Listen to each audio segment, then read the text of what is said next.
fait. Remontada. Na love. Ouais. Au comme sous oui. Sex love. Ouais. On va la limbi, on remonter indé. Moi si peux KO, on remonter indé.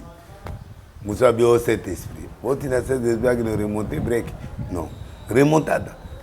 La voix du peuple, oh la voix du peuple, oh si tu as bien oh. Vincent Chilouizi, étoile de la presse. La voix du peuple, toujours longueur d'avance. Les informations partout dans le monde. La voix du peuple, toujours actualité na actualité. La voix du peuple, maman nangaye, oh yango yo La voix du peuple, avec Vincent Chilouizi, et ça la émission de la presse. L'ouverture de cette morgue au camp Kokolo allégera désormais la difficulté des familles militaires de payer ses services ailleurs en cas de décès. C'est une morgue d'une capacité d'accueil de 45 corps et qui a été construite sur l'initiative et le financement de l'épouse du chef de l'État, Marie-Olive Lembe Kabila. C'est vrai, makambo ebele oyo ezosalema. Maman Olive accueilli epai, azonga epai, ezali po soutien pe ezali. Ngai moko na kokate. Soutien à liboso, Seigneur Nzambe. Soutien à mibale na ba œuvre nyonso oyo, Papa Mokonzi. Joseph Kabila Kabala.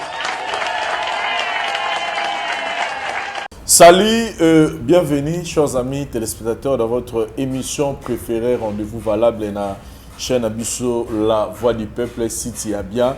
Je pense que 2 ou 3 jours, plutôt 2 jours déjà, nous avons harcèlement dans le téléphone concernant la situation de l'église de ACK avec le pasteur Mukuna, pasteur Voici l'homme. Moi, Bokabwaniwana, pasteur Mukuna a excommunié Voici l'homme, Makele Leza, et Batubeye va retourner mais où est le prophète de la nation de Nilesi? Et par rapport à l'Ikambo, tout le monde a crise et continue à kati ils ont kotakara na kati église na biso de l'autre côté parce que photo solana yé maramoise bela bosola mais to banina nous na sujet liboso na pourquoi parce qu'il y a tout ça la hit na et donc ça la ligne il y a actualité côté Bonzambe prophète Denis Lessi bonjour. Bonjour papa. Et bienvenue dans l'émission Kilt Nabiso. Merci. Bon, là, je signale qu'au sali quand même effort parce que nous autres dérangé mon Oui, oui, ça l'effort quand même. Nous autres bien été. Il y a un peu sali que le lot, bah, il va monter dans le studio, ils étaient pour nous, moi le lot. Non, mais pas tout dans le studio. L'émission prochaine. Pour Bacha, ils ont comment ma répétition de Salama. Oui, oui. Bah, musicien, bah, Zoyemba. Non, bah, Pessi, bah, nous sommes belé, bah, le comme presque complet. C'est quoi, ça va? Ça va. En tout cas. Pour faire des lestos bêta, les solos, il y a crise. Parce que, il y a un message, au début, il y a l'air au bani makamno internet. Il y a basal nzambe baya ko se repentir, ko bema basal nzambe nanzela sanctification.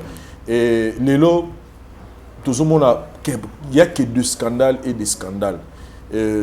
Avant la côte, il y a ACK. D'abord, on peut un message parce que l'homme sous temps on dirait aux olobara pour se pénis sabatu. Oya ngami mona yene musantu yende boy azot bimisabiso ba mabe. Mais nzela on toro que des pasteurs, qu'est-ce que tu peux dire de ça? Ce qui est le problème de l'église du Congo, quand je parle de l'église du Congo, ils ont crise, ils ont partout. Catholiques, protestants, kimbanguistes, pévalons. Toi, au monde catholique, c'est parce que va organiser. Mais va combien en assez. L'église est mal partie. N'a pas cet exemple. Problème à Congo, il y a d'abord crise de leadership, il y a des leaders, et puis source, il y a des leaders. Mutu moko te ayebi tata na ye, bazo confondre tata molimo, mentor, na mutu papa mubokoli. Donc, ce total est très bien. Okokuta n'a qu'un exemple très simple. Tamuluko qui a bandé église nae n'enga za nangwan. Mais non nae azari mutampe valon. Tango non a koufi atiki l'église. Donc Tamuluko a géré lelo na église oyaye na église abatu balata ba pembe. Un peu valon. Non a koufi atiki li. Donc azo obligé kotana na domaine mongo boye oyo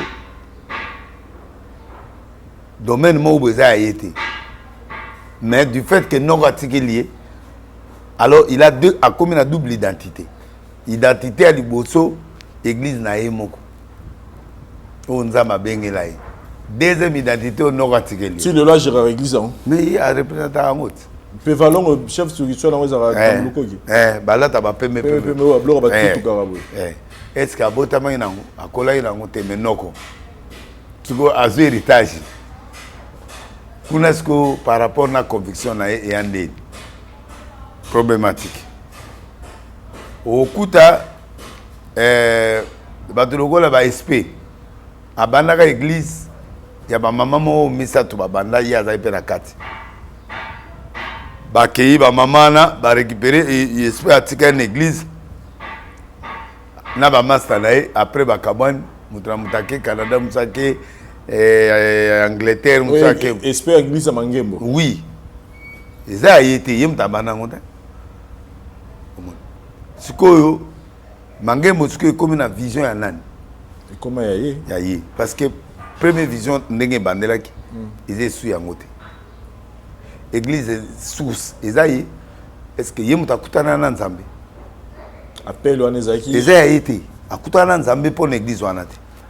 donc concours à donc etokolo bane de kindoki muta koli na kindoki bayo pese kindoki ya mukolo aseka ezaki ya yete ezaki na mukolo nango aseka ezaki ya mukuna te teza mukuna te ezaki ya mutu moko ko nango nani azali si le loi en vie oui azape pasteur oui c'est ça l'église mususu oui c'est non c'est un fonctionnaire azali fonctionnaire à l'état akene ba mission ebele tonga ke mission ba bloquer na retour église va récupérer église moko na rai prophète bazui bango nyonso babandi bayena batambo basangani basale aseka na comprendre te ACK et combo ya ACK ezala na Assemblée chrétienne de Kinshasa ils ont existé depuis kala oui eza yé kolo nango azali nde wa koma amek wa koma représentant légal amek c'est lui na boy autant à komona pour raison de polémique mais c'est un papa de série à terre na arche à terre pananga donc en église na yi alors ça là a directeur quelque part la mission de service sur moi ou di mission à pour botter l'église est-ce que inspiration ma renaissance inspiration ana est-ce que moko na monazwango il y avait un visionnaire na peut-être ce copain parce que Oyazuana Azuni quelle est la source quelle est l'inspiration de cette église là donc aux copains déjà donc mutusu ça pépinière pépinière et arrive église mo na lemba munene bo au place au mone ba mosmba yo na banani ba bima na ba Didier we baza église mo za na ngilima kitoko batonga qui a hérité il y a toujours des problèmes de source oyo okuta ba église ba église ebele za bongo na Kinao Philadelphie est la borne mais la borne après c'est pas un candidat Philadelphie aussi la borne c'est-à-dire mutazangi na Philadelphie abimi na la borne asali azu vision na ye asali oui ezaka ne yo poza une église ya Roger Lesi ya na yo et puis obimi osali Ashkenoé ba différent délai ça différent délai ça na succès na sur les pas pour akimana batuté délai ça akena avant na zongelo sim Philadelphie chargé à jeunesse. Papa, sur ma responsabilité, na kati à la borne. Tout le monde a confiance, vrai ou faux. Oui. Moutoua n'attend à bibonake, na bimi na kenanga. Ok, déo moko. Ah, mais quand même, moi, bateau. Ah, mais moi, bateau, t'es bateau qui? Pour bateau, là, ils ont géré, il y a différents délais, ça va dire qu'ils n'ont Yesu, Azalia, Namoko, Nambonda. Yo, mais mata mon numéro, non, Roger Lesté. Non, Nabani Namoko, Roger Lesté, ça est si mal, on a bon motema. Eh, nani, grand frère, Charles Lesté, pardon. Donc, on a Kendata na Moutouté. 9 régions, au monde, on a une église, il y en a une résurrection. Azaki, chrétien, fidèle, il y a Kayangi. Dans Kayangi, il y avait des donnants, il y avait Serge Fididi. Moi, le problème, Zemi, Nini, va suspendre. Donnant, donnant Kepoto. Il y a des chefs d'intercession, tant qu'on a hôtel. Il y a une tournée, il y a Mathia comme berger. À Beta qui berger pendant des années. Après, à l'objet, on a la longue. Na ke ça le lo na ngaye na 9 régions ba penser pas ba bijou ba penser place à nous le wan même yo mdo ay chef kuna batunye so ba osani kana ndiot est-ce que bato na ba bato yo forma ba bato yo bandi na bango vision to ba bato yo d'une autre forme ba landi yo kolanda ba bato na oti ça crée la déviation spirituelle. Mais en attendant, je vais faire héritage à nous. Parce que dans l'Erwana, je vais faire une vision. Il faut avoir une vision à nous. Pour ça, donc on a deux visions et ils se combattre. Philadelphie, ils non, tant qu'on a bimi, dans 9 régions, on a commis formation à la borne. A commis à lier à la borne. On a ban simba ou azali na limité allié à sali résurrection SPP azuye pas mutu mususu yepe asali assemblée naïe n'a pas de choses à comprendre. Quelles sont les sources de père bazar? Quels sont leurs pères spirituels? Bosco Kindomba Aouti Paya Nani Patmos Mwanza. Aïe pasteur de Poète Abimi Akenabatu Asali Oya Yohan Aizate Kaiko Bandegizie Moko Inde 3T Abandi Gizie Mokote. Donc la plupart avec l'église, la plupart avec l'église au monde en agnon, l'église est plein. L'église est rebelle, oui, abandi plein. Donc baouta quelque part, c'est bima la batu. Te à zéro. Te net biso to banda. Si baolo ba munoko baolo ba ono ba belele se l'église la mayo kolate. Biso to buti na mbonda obandi yo moko. Sans mutu, sans appui. Bango ba wuti na rébellion, ba wuti na batu ya batu ba ena bango. Parce que yo nangana alekio, muninga. Moi je suis visionnaire, toi tu n'es pas visionnaire. Toi tu as pris les enfants des autres et tu les as amenés chez toi. Parce que bah ça là qui ont confiance au gérer l'église, pourquoi vous avez toi la tête. Donc les problématiques tant qu'on est au baoudi la borne ba bimi, on y veille à oudi na la borne, veille à bimi yemoko, à qui Afrique du Sud, à bani église yemoko. Les lois en Canada. À Kenana Moutala Borne. Mais Philadelphie, bah outi awa dans la borne. Bah il a succès déjà. Tant qu'on a Kena batu. Bah tatou à l'agneau sope bah outi na bah Philadelphie. Tant qu'on bimi à Kebenanda moi batu. Est-ce que vous avez bah tatou bah toi l'agneau. Vous avez compris? Bah vieux Sony bah outagi na nzame malam. Bimi ba yoko sala groupe na bango après ba panzani mais le lot quand même te féliciter Mike Kalambay parce que Mike Kalambay a cette église na ye Aouti Betel Azaki pe na kata Betel mais akina na ba Betel Azaki na ye moko Azaki na ba zéro Azaki na Betel Azaki tan na Betel Azaki mutei na Betel oui Donc, à Keko Banda, mais à un crédit pe na Bethel, à un bon serviteur de Dieu. Et à quel roi veille yo lobi on a été moko ki sala. Bakena okenave bakena yo moko yani ndenga na kena nga moko. Yo bana ki yo moko bani pe na Kishasa. Na lobby hein. Yé pe auti pe pas moi et puis auti na Bethel a longo ya bani lelo yo. Ala na moi batu. Mais nga na bani nga moko. Ya yo ka yo moko ya batu suba ko bana ba. Mais parce que ngai na omoni o comprendre nuance té. Na o comprendre nuance. Il y a des journalistes mo boyo travailler na yi. Au voyage à saluer confiance. À part yo isaïe. Je laisse ça soit bien OK na public. Ah mais alors c'est ce que je voulais te faire comprendre. Ngai na cadre la nga na na publicité ya Rome. Ozaki na succès payé banité ozaki. Na succès mais na base té que na siège pasteur qui par ngam na qui pa patete. Na yi pasteur moko prédicateur. J'apporte mais na qui pasteur de base té. Mais wana bazai ba base.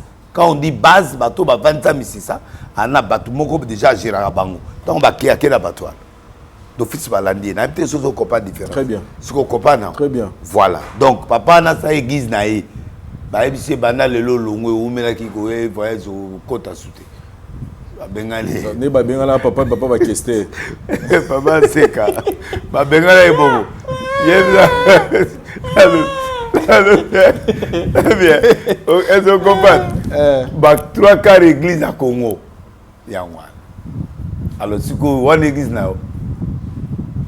il y a un église où tout ce que tu sèmes, tu moissonneras. Il y a une église où on a payé comme au Katana. Les loyaux, ce qui se passe, c'est quoi? Dans l'église. À part notre confession religieuse, notre biso catholique, protestant, kimbangiste. Kimbangiste pèse à 2.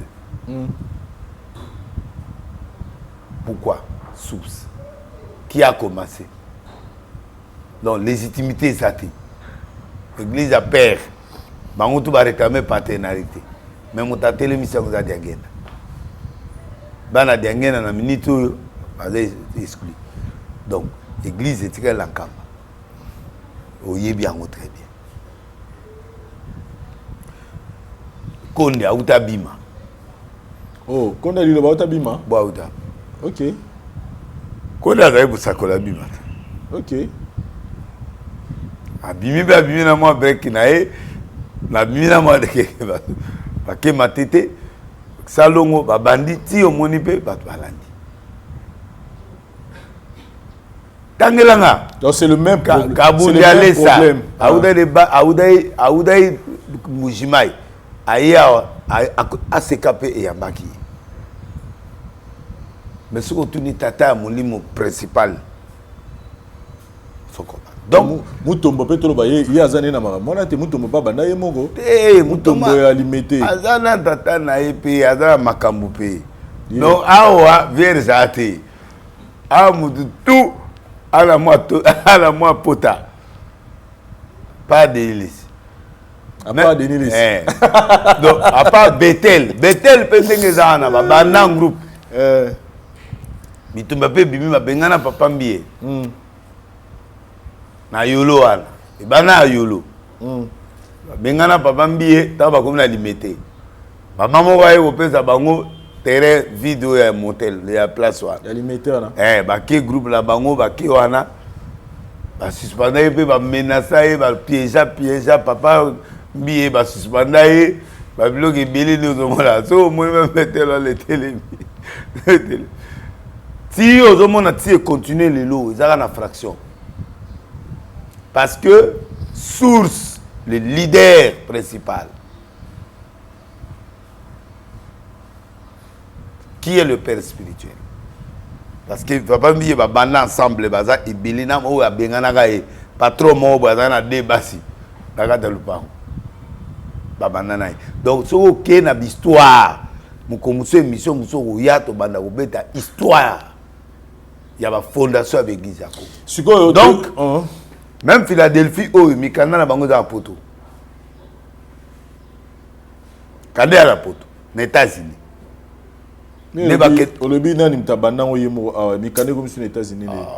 On dirait vraiment qu'ils ont maîtrisé l'histoire à côté.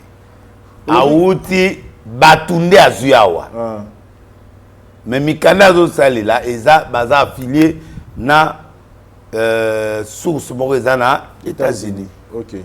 Na minute oyo aza responsable na États-Unis na bauto bengana ye na Philadelphie ya kuna base au mindele ba ye pendant na plein cher ba suspendre ye pona mobulu ya basi ba suspendre kuna na États-Unis nde o mona baza allié partenariat ba kena kozwa ba formation kuna baza isu lié na la borne te parce que ba kabwan la borne bazuka batu mais mikanda ko dépendance zo kutana na kuna na likolo nde o mona ba passer la ba ba formation des États-Unis on a pas passer à ça pétage donc bref l'église est belée aux sources à rébellion.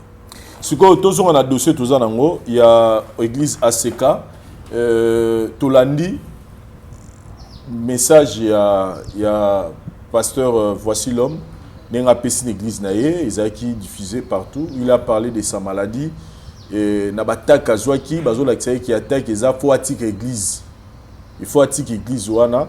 Et puis, il a remixé, dans le moment remixement, il a plus suité son épouse et ses collaborateurs dans Bananaye, ainsi que l'église. Il n'a pas cité le nom de pasteur Mukuna. Ce qu'on a mon père pasteur Mukuna, qui n'a communiqué, il a excommunié pour le Kambali Bosso à ça l'église parallèle. Ce qui est beaucoup bikeko, il va s'engager à Katayango, à se repentir ma Katayango. Pendant que va soutenir na kaya atiki église a boy ko église na c'est-à-dire ACK est géré yango et puis donc ça dit église qu'elle de quoi abandonner et puis de trois na message na ya remixement attend à remixer ACK c'est-à-dire le chef spirituel Mukuna alors que ils ont pris du temps pour nous intercéder pour naïe c'est-à-dire mutazo tirer drap na côté naïe. Qu'est-ce que vous pouvez faire comme analyste analyse les sources avec église nyoso na ya mabe. Si l'Éternel ne bâtit, c'est lui qui bâtit en vain.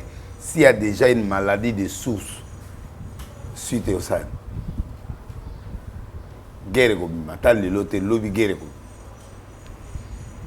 Yépe na tournaye, aye asali à côté na seka, mutei, asomi le pamonaye, atie begis naye, atei. Begis on les a yi, à côté ça on a seka.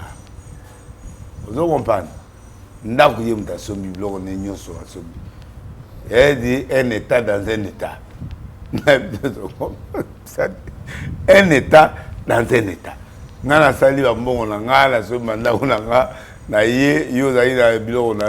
en fait, ACK, il y a deux sortes d'ACK. ACK, il y a Fongoli.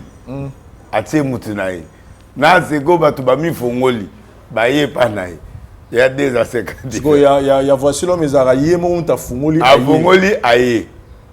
A moi na yemo mi fungu ici. Donc il y a un moment balu bazana rien aussi il y a senga aye pour ça dit que il y a des arches de nous mutaza saligi na bunia.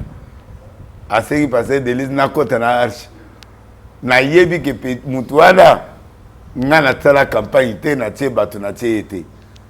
Yemo a fungola ke lo na e bandaki les genoux de Jésus et yosuka ACK. Oui, bandaki les genoux de Jésus et comme arche de Noé. Église visionnaire et araillé. Attends, imposé une invitation. Moutane à église n'est à 3000 personnes. Dans une invitation à l'emba. On dit, guerre bimat. Pour les églises là, dès le début, c'est son église. Si vous voyez l'association, ndenge zali ke mutuboye aye mais au fond baza batu ya sekati au fond baza batu oyo bandimi leadership ya Mukuna par intérêt ba psini net Mukuna et puis bango ba vanti maso na bango donc ba saleli to ba alikaka sala ora ya Mukuna ba saleli ora parce que Mukuna to ba qui était c'est un bon garçon mais to ba qui était Mukuna nde ayebanaki mais yebelo wala sala e papa na ya on moni pe nzambe pe azo sala pe que les lopes azo zo ba scission il faut accepter ya on mona sengi elo côté on comprend Bethel c'est la même chose. Et dans la Batumusu na Bethel wana ba mushite ke ba banana ba papa mbiye bato ba yebi soir ya nani. Il fallait baza la prison dès le début. Bato wana ba libérer bango. Il y a des choses où vous sacrifiez bakei. Na peut-être sous okopana. Na biloko na bango bakei. Na Batumusu église netongi. Église net Bethel ye mo tongi. Wana yo ke na église te. Mais quand on est, il y a somi biloko na braza, asomi bandako ne bimeble ne ati ba chaîne na ye ati ba biloko na ye. Amaela tia biloko ne kana comment voici l'homme. Mais pasteur, vous pensez que dans cette église wana ezala bandimi ya ACKT ba mona peut-être dimanche le na ya bandal na kota na nga biso eza maintenant sort na bango ezani. Sort eza siko bakabwana. Et c'est mieux. Pour na ibsa e bandakala. Ngana ibsa muntu mo bandakala. Voici l'homme. Oui, même si on lui a l'hypocrisie, qui ne sait pas, n'a pas bon de l'on sabe qui n'est pas. Il y a des allélos. Ou un conflit à Kala. Oh, bon, il y a un conflit à allélos. Biso quand c'est banika asi. Té lo Kala ah. Mais tant que ça y ba Céline n'est pas. Ce qui a l'inga bima. Ça y a beau mangwa. Ce qui a l'inga bima. Ce qui a bima. Oh bien on menace. Viens mon c'est. Je me suis dit, ça a été un peu de ma cour, à boxer. Papa avait beaucoup là. Papa a fort. Mouta levé la main, moukou de la gangaï. Mouto yali la gangaï. Moutou me la robette à ma on va dire Serra, bah Serra, tu vas aller à mon adimité. Viens mous. D'abord la robotique pour une fois sur donc qui a bloqué. Ngaya là on va pas la moutalibanda. Viens mous. Et avec Moukouna. A Robert je va pimbo. Il y a ça préparation légale.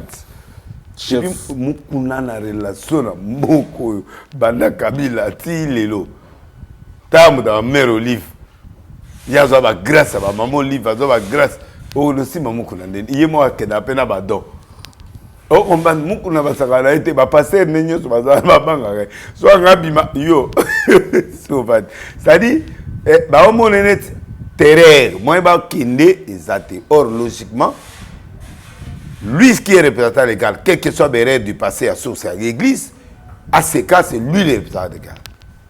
Mais avec mon pépé, parce que je vais pas bima. Avec moi, Koufa Bouy, mon pépé. Ah, tout le monde, on va passer mon kunate, un deux mon kunate. Ce que, par exemple, il y a un petit message, c'est-à-dire, l'église, on a ce qu'il faut le faire. Le problème, c'est à profiter de la maladie. Pour se faire victimiser, est-ce que c'est une bonne démarche? Non. Mukuna pe Mukuna pe ba imo apprécier. Il fallait bâtir kaina nous. Moi mingayona. Je suis bango quand même comment il y a pour remixer bateau alors que depuis que chef spirituel na et un déjà de l'est. Et puis azo bazo boye bazo ngaya sous l'église donc c'est comme ça doit attaquer chef spirituel indirectement. Bon. C'est un problème depuis des années. Banda zote na Amen TV. Banda baneo na conflit en déjà. Pasteur Aseka ote na Amen TV. Te ba erwana bazayi ba non na ote na erwana ba ko chaîne ya ina nte. Nani mais bato va découvrir nani wa. Voici l'homme. Voici l'homme na Amen TV. Biso bato yebi histoire ndenga ya. Donc, bah yebi ekula mwana ya mutnan. Loko ya na mbongo. Bah na deux choix, banga musu ba oboma. Pour 10 maisons ya bien. Quand on a mwana boye na kati église brutalité. Papa boyete. Buga bikeza sous vision na un état dans un état. Alors qu'il doit recevoir l'ordre. Logiquement. Logiquement, mais il sait qu'il peut attirer animi pratique mais babia continuer. Bon, alinga kotika te parce que pour na vision na yangwana. Pour na ya seka c'est père. Vision na yangwana. Donc il va couper au moins rébellion. nakati ya nini yo ko telemela wo mo sala ba muselo sans consulter chef spirituel na yo. Oui, mais vision na ye ayaki bongo bayokala ina début bongo ayaki bongo l'église na ya Braza asekata la ngote basimbate ba contrôlateur même wana bandaka la ya kaka na dim na rapport ya moi biloko eza nani. Donc logique na bango bandaka la bazaka bongo eze lo alelo te oh to moni le londe muko na le alembi abimaka ka kende comme ça na vana tranquille en fait et logo yo moni wana parce que ti abeli wana église aka la contrôle là muta seka ko le kané lo moto ezala kalemele ma dollar ezala buku na kota kula la kat c'est fini ba roboti l'église ba tine imitation na Kasumbalès donc ye parce que E badela mzugu abadela aties ko ba tu la ba esprit so ba ye dim oui ba otinda mais o bino bo contrôle na ya hotel lelo na ya lelo e uta na centrale ba tina mutei na ni na Braza niawa. Donc faut y mourir ordonner ma c'est un état indépendant dans un état dans un état. Oui, moi brutalité. Donc ça tu comprendre bien néo lobby financière pesali donc c'est à dire que azo banga yo doit galemele manande balu banyo so ba wana ma patron tout et belépé ba période pa président avec beaucoup na zo ba problème ba te ba bima ba kena kuna la période politique nae agitation nae côté azo défendre père côté ko défendre a défendaka problème débat simbate yé côté tata nae o tata oui mais dim a opesa mais ba simba économie a existe pour exemple biloko nae pour nae église nae anyokoli a stongi angola déjà pembe place au magi aseka lobby boye avant de s'appeler pas que pour la présidence na tindi puto président mutabeti liboko ape muluba ape na entrer na présidence ndenge to moko na pe na entrer na présidence ça dit na minute normalement logiquement parlant c'est l'enfant de Mukuna logiquement il doit se rendre compte à Mukuna logiquement document eza moko ya seka mais il y a doublé alors intelligent parce que sur point justice atia bilo musuna komo na ye moko. Juridiquement, il n'y a pas moyen bah à lui monter sombi tout à ce mener Betel à tout sombi il on est faisant en Betel même Moïse parce que au moins la Betel au moins la Betel au moins la Betel au moins la Betel au moins la Betel bah vous citez que banda quoi na nyoso ana nande Moïse atongi ana so akia mais pas la bango bongo te tango ya sombi mbongo na ye personnel to église inde sanisaki bandimi aseka baza kuna c'est patron asobi biloko na ye atongi bimeble tiba la mudayo pote su buzo bezaye na no comme 20 000 soka zwagi pa oyo pe baza na problème na ye muninga zala na problème oyeli su ko kota onezima kina 3 l'homme de 3 points mboko eza so ebeti mboko eza la mboko so ekimie to banga te un jour to beta lisonner le roi Onésime nani voici l'homme hein bon excommunication ya mabe et kozwaye kaka ti le roi Onésime et obete excommunication yo moko bimi d'accord. Yes, malédiction sans cause. Et nul et sans effet. Juridiquement par là, c'est son pasteur. Juridiquement par là, c'est son leader. Il a profité de l'aura. Il y a Seka. Oui. Parce que tout le bateau mata. Tout mata. Mukuna ebani avant yi. Très bien. Il sait qu'il allait faire à Kende à $100 000. Aye pa tata na fukami na tiko France so na sa ibere limisanga nazui jipe asika yango moko na pied mama moko na pesio na fuka bimisanga na kende na propre bonde la manza c'était obetera donc c'est attendez ni ne obeta on les a conseillé obeta parce que les communications oyo siko ezali bango nyonso ba excommunier yo tout moko eza bien. D'abord bandimi belé ba rediminer l'église. Oui. Parce que belé ba ya po ba bi eza ACK na bango mais eza na et belé pe ba yebi eza ACK. Ba yebi ke moi na tata na biso. Donc eza parler na biso. Deux aussi.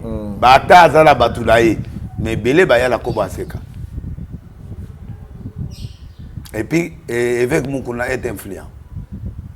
Et aza papa. Mais son Nathalie ba plein na ye. Na ba plein Mukuna lelo. Mukuna leki. Mukuna Tony Saka stade, ba nyonso ba Tony Saka stade. Mukuna un grand leader à niveau na biso, un grand leader. Mukuna andi sécurité papa. Il a l'aura. Ana longo mona nzoto na ye, ana succès, ana aura. Papa to matato kita Mukuna. Même makambo ya ba fille ya ki Mukuna roza suna 10 personnes existent. Une fille qui a été envoyée tout ça vraiment il faut pas tout loba pour tout loba. Il peut commettre une erreur au début. Il y a ce cas, mais il a récupéré ses papas là à tchaké Mukonzi. Papa peut aller alia. Mais malgré Rwanda. Mais Mukuna humainement parlant, il a l'aura naturelle. Mais si on doit et ça batu musu moyena tanga komote bo automoka ban leader ti wera leader oui héritier watana ba leader oui Fali aza leader oui Kofi aza leader oui Jibe Pierre aza leader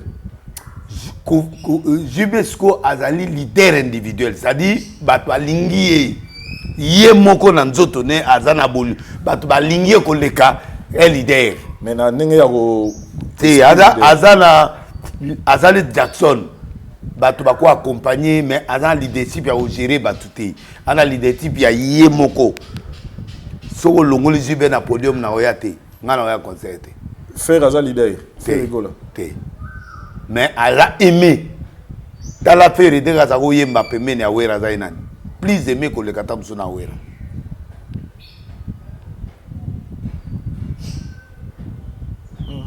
Mais Azal le plus aimé. Kofi leader. Oui. Wera leader. Oui. JB leader personnel. Oui, ça dit que leader personnel est trop flagrant que moi j'ai senti que le leader était. Donc ça on voit slogan na ba bazu. Ça dit Azaïe Moko tout. Il est tout. Et ça forme un leadership mais leadership on a linga abattu. Et à retransmettre parce que oui. Wera Talawera, Tazo Salelo, il faut être guitariste, néanmoins, on a très comme c'est grand, un intérêt mon akatiti. C'est le cœur d'un leader. Et un net pasteur, n'a prophète, net n'a prophète, n'a pasteur, n'a pas géré l'église. N'est n'a pas besoin de piscine église n'a pas besoin parce que n'a pas tombé dans le bêta ou bata. Héritier Watana Baza leader. Aza leader. Il a un cœur. Mais Ferrego là leader t'es.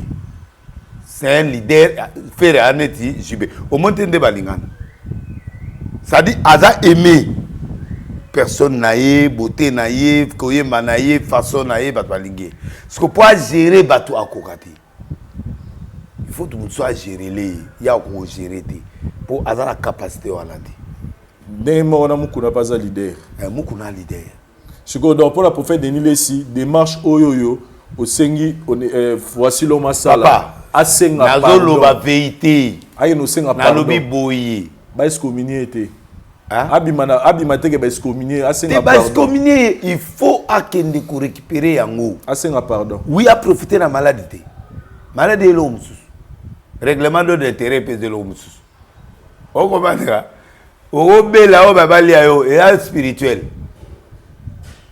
Et là on est de l'accès babalia. Et là, on n'y peut pas l'accès. Oh, yo, le bien des abongos. Azali na batu quand même. Dans le monde d'azo souffrir. Oh, malade des élèves, so azo belé ni biscal. Pasteur kakeza pe abela yango. Président pe abela yango. C'est les mêmes maladies non. Ce que l'on y a c'est que ça. Lui bazo la tienne. Maladie na on a be fait aliwa. Biso de la boy ba 1000 étoiles pays ya kablo zo mona pezali.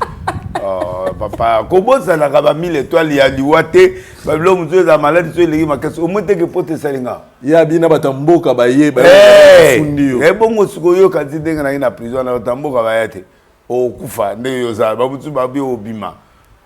Papa tala, on est avec extrapolation. Les problèmes muku na pa biso na mina zela. Tina yo yo kele sumao. Otameto panzana rasiko. Nde eloko su batu. Pourquoi mon ninga maladie or y a profité d'ango.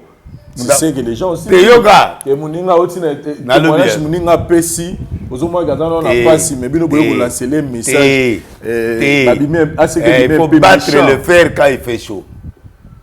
Pour ka boyo remixer na te remerciement te papa. Il a pris l'aura d'Aseka. Ça, Aseka, ngazala o yazawana. Vous comprenez? Vous commis arche de nous, sans embêter, mais ça, Aseka. Non. Il y a des choses que Dieu fait, il y a des choses que l'Église donne. La Seka, c'est une église de crédibilité. Ils avaient la crédibilité dans ce pays. À un moment donné, à part, mais jusqu'à preuve du contraire, mon Seka m'a bêté. Parmi l'église, il y a une vie de prière, le prophète Bazaïwana, tout ça, c'est ça. Aseka est pessier, ou est copé. Quand tout n'a pas question de parce qu'il y a un moussou, c'est un akati. A pessier ni. Na lobby boy. Yo lobby ne bandela. Na lobby boy. Na lobby boy, quand tout n'a pas profondeur à ma mobilité. Pour wana na okoma prophète des nations. Na pour ça non. Voilà. Té mabé. Mabé. Bato so mona na wala nzamba ane pe na nzambe te. Ya bato su ba sala pe ba kisi l'église. Bon koko pe l'église. Faut faire attention. Comme manga na terre wana te. Ozomo ba miracle ça même ba koko ne ba simba. Butu pe zo sala. Donc comme manga terre wana te. Naza na terre église ouvert. Comme manga te poso meminga na okota. Au moment au même moment, Mugisha a côté lié que $20 000 à acheter la télévision.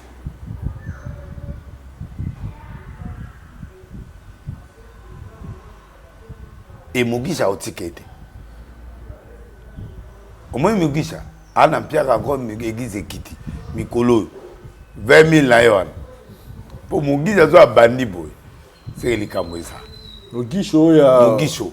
Wa tu go to pe babi ba to pe ko attaquer boy babi attaquer le ngata biloka kala za ofinga nga photo bani ya kala Alvina za bilobele na ya tiere biloka kala zongi sang wala bien pété Alvin muda zongi sang na occupé était azongi zi wa ba moi Aseka biloka belé azane bon Alvin wana za bon na go attaquer Mugisho te asa senga pardon et c'est le bas donc il y a pas de problème ya biloka kala problème na Mugisho ya ko ngata Badola ba eba ke de lisi basi marete aebi na touché Mugisho te mogola ombila ba no beta Mugisho za grave na simba été ande konanga outi prison aina ba difficulté à remonter église est en difficulté faut te soutenir yé la petite chose comme très bien moi je le soutiens il est en difficulté na air ya le haut et le bas il aboti quand même bana ba ekila aboti bana ebele na mboko bo aider tata pour soutenir les botikete mais ngana lingende Mugisho à côté là on a erreur. Yazana ngambu ya ana ngamba Aseka angamu na yemo wabia devisa giye fréquence atekela giye fréquence à Lokuta na teka fréquence à Lokuta voici le matekele fréquence à Lokuta abandi ba publication la TV $20 000 ana ba décharge boulot mais nena beli voici l'homme le ba $20 000 là les ba monga ba j'ai belé tes aba monga ba c'est un patron Okosi voici l'homme la minute Okosi on a la grimace na biso to na ngote yo mozo bazala ba na lobi immeuble ko za la peine immeuble na ko zo payer crédit na ofuta ndam fais attention construire un immeuble les attaques que mon na ko kerebe na zumo boton do tina pesa $5 000 pa ya na lobi akoluka akokotiser so azala 100 personnes d'église bako pesa 1000 ana 100 000 hein ba isenga pardon papa te na tuni so ana 100 000 patrons 100 patrons d'église ou aza capable à pesa 1000 ana 100 000 Et ça nécessairement te kana mbongo na ndako non. Mbongo na biso ezaka nécessairement na ndako te. On peut demander des lettres pour y a que des poteaux. Asenga aide pas président. Pour balobele l'ambassade. On se comprend. Ça dit aluka mbongo. Ce qui est lobby à 20 000, quand c'est à peine que lobby à PC 20 000. C'est un conseil que je peux lui donner aussi. Parce qu'avec mon guichot, ça sera de bruit en bruit. À ça, il pour moi, c'est cas, à 20 000, ce qui est vrai, à PC 20 000. Papa, quand on a un bon, on a 8 mois à travailler, 8 mois. Voilà, merci beaucoup. Sur ce nabi, son de mon a belé, on est à bandimi. Net bango, ana, bandimi. Ana bagence à douane, ana bagence to boité, mais entrer n'est que na mboka est différent. Mais conseil non étant que prophète, c'est aluka. A koki kondima communication T. Très bien. Et que là, ça est tôt ou tard à aussi là. Donc Onésime. Onésime asila te azane mutamakelele, est Onésime asila. Alors on a sus. Ane mutamakelele kati makelele. Azala liboso. Ba finga apeta tata zo suma bilamba makila. Moto azala na olera longwa. Azali na moto te, azali na grimace, moto ndeni. L'homme de 3 points. Grimace c'était. Mboko so za grimace ko vivre te. Yo mona kipa lokolanga. Pona nenga pena masolo bige yo kana suta sila. Na lobby hein. Non nazo banga. Mudanzamba sila te. Te yo kana suta. Asila kate. Élysée alala na se. Il n'est plus en actualité. Non. Le relèvement de quelqu'un dépend de votre conception. Élysée avant na se hein. À cause de la vieillesse à Koufa. Mota occupé était. Un jour je vois ça y est. Mon père, char d'Israël et sa cavalerie, à Télém. Si tu crois à moi, je me lève. Si tu ne crois pas à moi, je ne me lève pas. Kabila Zana va te voir, on va faire assis là. À cause d'un bon, mais aussi le pouvoir. Mais le pouvoir, ça peut, on peut t'exciter. Onction est immortel. Mukolo bakunda ye muta kufa. Bakunda muta c'est quoi? Onction est éternelle. Eza ndebino ndebo ko exciter mutuana. Omuka ndezo lo basili. Ceux qui abîment na nga ko za excommunier eza danger pour na épita lobi tozo banga quoi différence entre c'est que le récent non elo yozo loba ezali rébellion. Insulter ton père, désobéir à ton père aussi là. Bon est-ce que voici l'homme à désobéir parce que église eza ACK. Oyaki en tant que ACK. Et normalement, tu laisses ACK. Donc pour la normalité, il faut que l'église. Mais bien sûr. Ah. Mais en déni. Mais ça c'est le Nzambe. Qu'est-ce que bandat? Nzambe Olanda yo. Oh, mais ça bon. Ndenge baninga basala kit. Vaut mieux formule wana. Vaut mieux formule vaut mieux formule wana oyo batu wana basala. Laura Dalo accueilli balandio otiki tout balandio les murs tomberont mire pe ko zala na ba ce message ni opé ça na pasteur Mukuna to qui ya nani ya voici l'homme qui faut luka papa asina papa pardon Mukuna a mal agi pour abeti na moment mabe mais adversaire soka compé adversaire ba beta muninga pe na RK ya wana adversaire gala mama bino so servir maître moko na se do servir maître moko yozo kota nga na fond nga na za na forme obiki bana to ba na yo nazo expliquer yo ke tikala na forme mais yo lingo kota nga na fond te menga fona ko so doke na fond même à Philadelphie l'église de belé wana soko tunenga fond alors ndima oya na armée mumba ezadia liboso ndaku nanga soko lingo kende mission à fond sécuriser ngai soko sécuriser nga na ko bando loba soko de A à Z na ngano to besika to sukate to suka la forme on comprend la carte de forme la géographie to suka la géographie RDC guitare ba mi balende bazana ba ebani ah église à Congo passe na lobby na lobby église à Congo banganga bana kati to sambela wapi nzambe église ya bien église za Congo te comme to suka na forme to kota papa réalisateur église c'est l'esprit l'église n'est pas le matériel to comme ici ba église na biso net de mutawa ba délivrance ba mutuna kiti azumutu bouwa bambie na ata yo mo ba coup de fouet yo moni de papa le bamba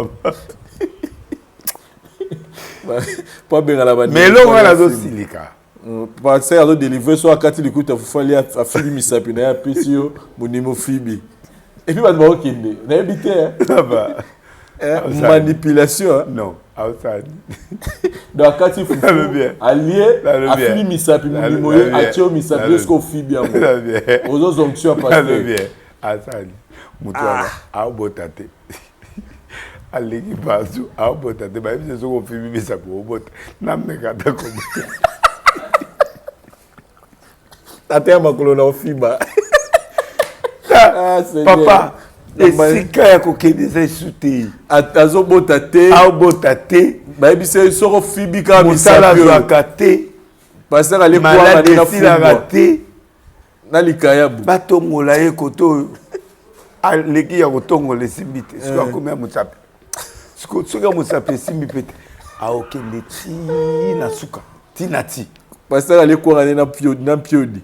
Abia le yako sokola maboko na sokola maboko na misuza nini na maboko na soyi imundimi ayepe nga wana to ke na une émission na bengi comme remontada na selelo mo remontada oh émission sikoyo koma malibolingo ezalaka mabala ko tu suma kambo wana prophète remontada na love ouais okomi susu oui sex love ouais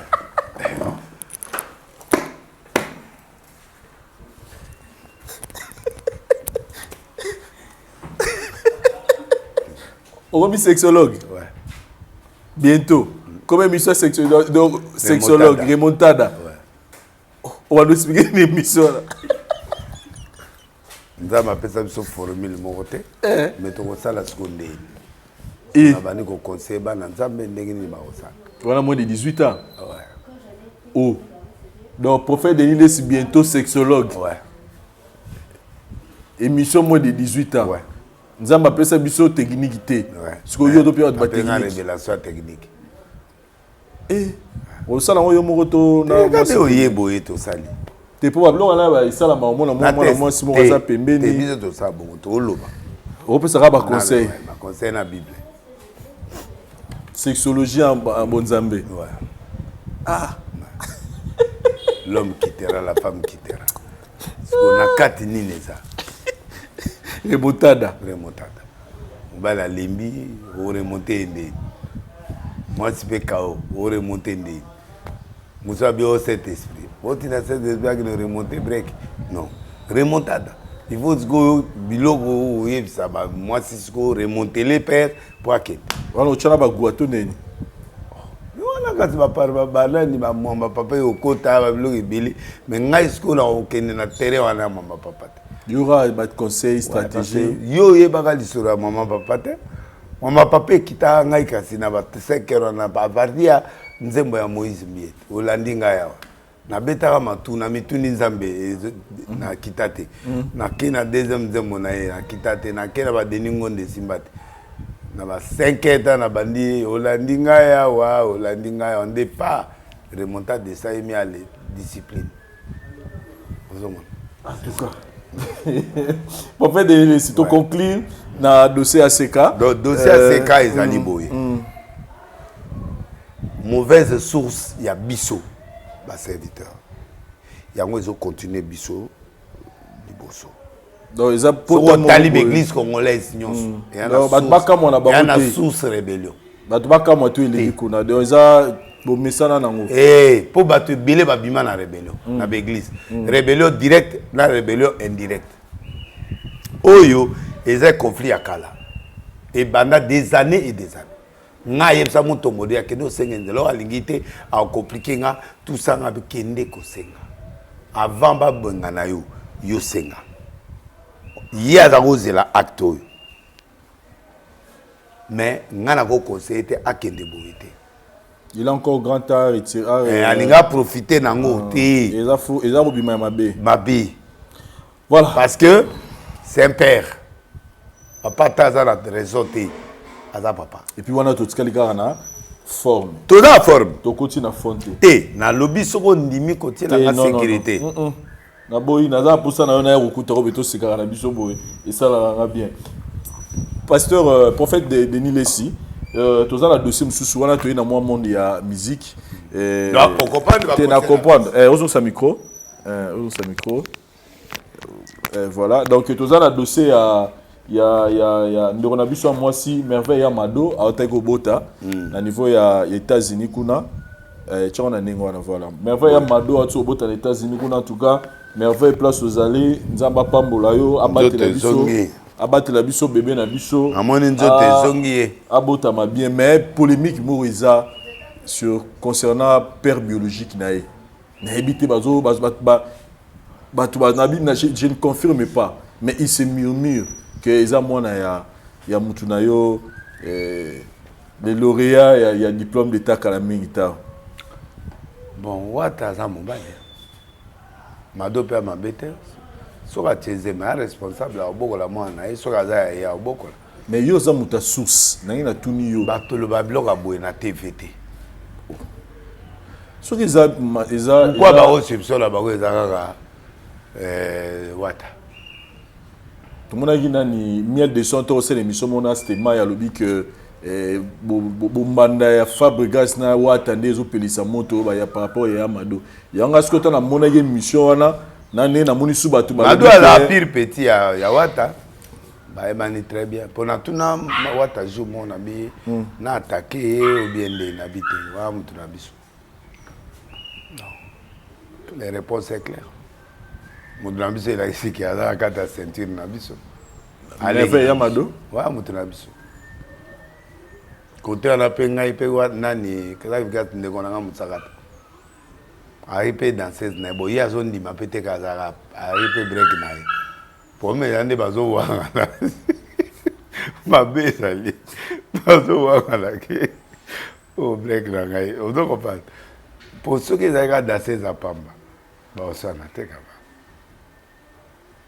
pour amsusu balobi aza mwana tena lobi ya Madabo tina jouer moko nasko ngaba accord prophète de l'espace sur la bena wata peut-être na réponse na tuna wata aussi sa polémique à mon tuna wata na Mado na tiré ça dit que na beta pour na moi ba obe biso réputation tika wala moi na biso ça dit a petite na biso ya ceinture bon na ndenga mokolo na vaniyete mais siko lelo kuna pe super zaka break ya nani na zemi siko moi to yebati nana leka ki avant ou nana azala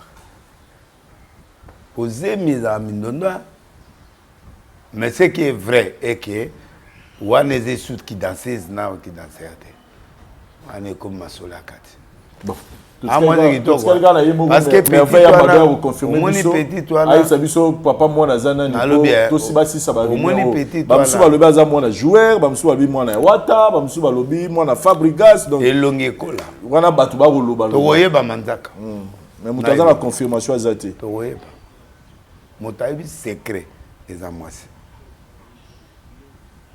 so azota l'avantage ya wapi mamba moi les hommes avantage na mamba opesa moi avantage aza dans les États-Unis apesa joueur bale silaka nisise quand même c'est pour que nakati na suka et joueur sur le ta place bien les capitaines na moi et si là ya bomba kate wata na tendresse wata so tali mwana le wata moi c'est pas résister devant wata ya passe wata azalo wala tata mo na bo tanga kombo ba tendresse mo na makamo bo tanga kombo na bo igere bo igere tata wala wata soit récupérer momi za kao wata so convaincre ngai ya convaincre batutu yo mo sora na wata o restende mwana na minigi na munokoti wata Mado pe moi c'est omoni biso mibali to lingaka baso ba dendaka wana bakanisa ke na mbeto ezalaka biloko Et tu as madame de Narafort. Adena menambe tu as raté. Bilo wana Yo nyo. bizarre ni yo bima ina. To yebi expérience ça va danser na beta yo lisola va danser. Yo bima va danser nyos. Mon côté. Bon mon kono compris maman. Adena kolega nani. Ya pas de. Je saka muto na kebo elote. Donc on la ba kote. Le bibo. Mudaye Adena o le gars ya mado. Otali velo be de 2008 ya 2010 ya binwa lelo. Oui, bah c'est à Calaba, une autre vacances. C'est que vous muta Calao de la Segada. On va venir don. Wanate, Mado Amuke. Adi sera otali pa Mado Muke. Zelotaki pa malu ya mama chala mwana. Nandi, Bana na basoni baningisa na zima malu. Ate. Do ba pe bana. Do ya ningisa oleka bango. Ah. OK boye. Elote. Ebembadula. Wana biloko remontada to ko expliquer ba tout. Remontada. 18 hein. En tout cas. Mais qu'est-ce que tu peux conseiller na baleki na yo parce que tout le monde na kene pendant la question nanga. Tu dis que polémique ça la musique. Mais tout le monde a que polémique il y a Fabregas na Wata. On irait quitter terrain à musique comme il y a comme la vie privée à Baturum Goko Tanakati. Moi sexe c'est comme bon bateau. Qu'est-ce que tu peux dire dans la guerre? Guerre, alors que les femmes passeront. Les relations humaines resteront. Baza plus sexe parce que normalement depuis Mobutu, quand tu couches avec la femme d'autrui, tu domines la femme. Pour aussi les sanga, faut vraiment c'est donc ceux qui montent mususu avec moi c'est à monter mususu. Là ça doit être les motem. C'est fini. Ba musicien nyonso mona wana 3/4 ba boto la basi abaneka. Banda ba grand musicien wana nyonso.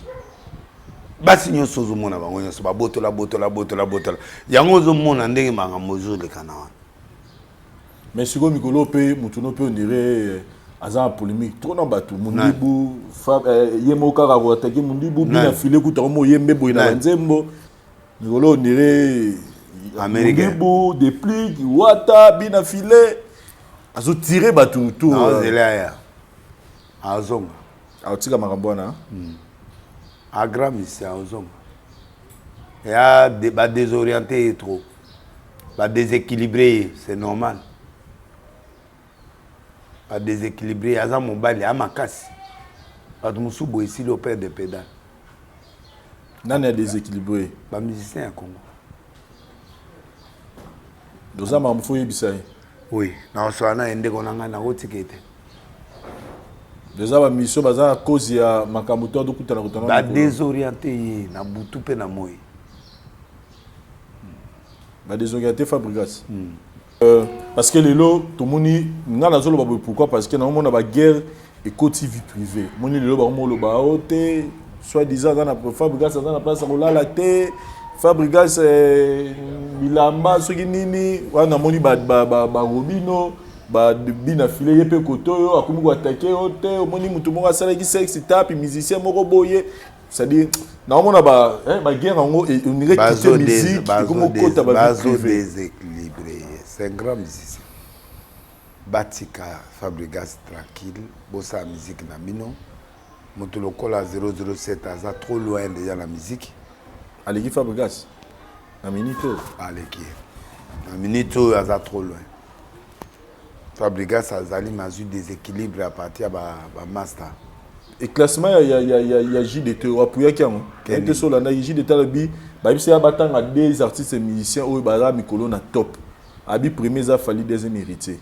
Oui. Yo pas pour oui. Héritier est chanté partout, il est aimé partout. M'a fallu. Oui. Ah, ce que yo conseil ni no po yo zo kenega na ngambo ya Fabregas mais guerre est partout. Il pas zo clasher. Non. C'est normal quand quelqu'un est blessé. babina fele babima babebe buchu bakenda bamise bakimia na poto première partie deuxième bayokimia na États-Unis asa déséquilibré ne moins pas zonga boyzaïté il fallait se ressourcer nano pourtant oya aye belo na osala bataki pe mamo ebandi et puis bato mususu bakoka choc sentimental te ekocha au chaos libela ti bakadafi bakufa likola nana zu choc sentimental mais biloko zoyo kwa basit musique c'est etambolaka tantôt na nzambe tantôt na kisi kisi ba musicien basimisaka ba danseuse basimisaka ba musicienne dans 3 ans au monde na bisa ki bango na 2022 au monde ba aussi là dans 3 ans au monde soko lingo mona mutanga kufa soko moni mutabani otake ba pasteur ba musicien so moni mutabani ko take ba musicien c'est ka comme pembe na liwa to carrière ne lingesila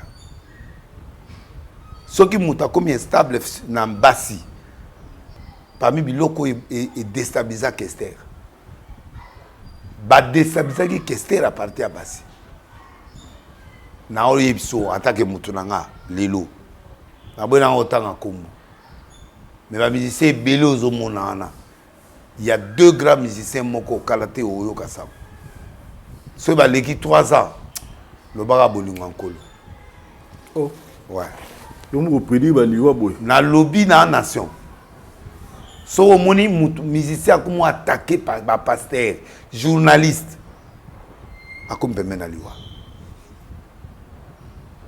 tu sais je vais te dire une chose toi tu fais la musique pourquoi tu attaques les pasteurs libre penseur yo pour beta masolo wa aux analystes on analyse libre non, penseur non, go quand réflexion non, pour mon maman non, non, nanga to beta masolo assez na délivrer ba ministère belé ba ola la manda ko na bango te na délivrer banda ko na mo lelo ba ko mo lala yo olingina bana opesa ba ta ba beta masolo siko tala omoninga mo bovanda gagner bovanda gagner so omoni délai ça vandi ba vanda gagner mais na olo bana yo boy bien que so omoni mota comment attaquer nzambe c'est ka comme na suko yo zana ba musicien to yebi na Congo bandola banda to yo mutu sambelela ba na lobby boyi il y a des musiciens belé ata 4 balala banda côté baza olala ta bandola ba inter bandola ba hôtel il fallait yo sambelela banda on a ba po kimiko ah longana ba to pamba tala il y a des gens oyo ayebi ke confession na yo moyen mutato lo bango ezate mais ngana Peter ngana Peter so mo petise ngana petele yo zo komba net ba musicien musu ba lo ba delile si boye